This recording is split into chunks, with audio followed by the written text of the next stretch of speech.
नमस्कार. आजच्या कथेचं नाव आहे राघव आणि तंदुल मत्स्य. जैन धर्मामध्ये ही कथा खूप प्रचलित आहे की ज्याच्यातून आपल्याला मनाचे भाव परिणाम कसे असावेत हे सांगितले गेले आहे. स्वयंभू रमण सागरामध्ये समुद्रामध्ये एक राघव नावाचा मत्स्य राहत होता.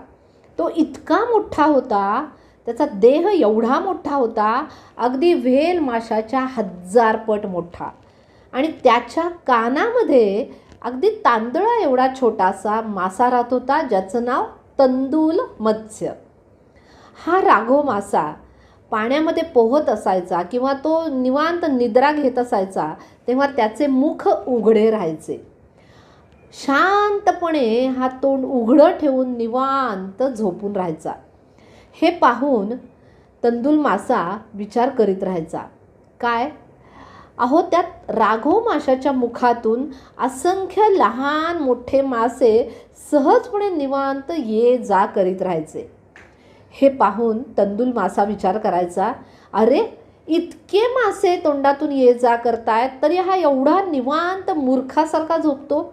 मी जर याच्या जागी असतो तर यातला एकही मासा मी जिवंत सोडला नसता. पहा, या भावांचं परिणामांचं फल काय प्राप्त झालं. राघव माशाला सम्यक दर्शनाची प्राप्ती होऊन पुढील भवामध्ये तो 16व्या स्वर्गात जन्मला. आणि एकही मासा न खाता सुद्धा तसे परिणाम केल्यामुळे तो तंदुल मासा पुढच्या भवामध्ये नरक गतीमध्ये गेला.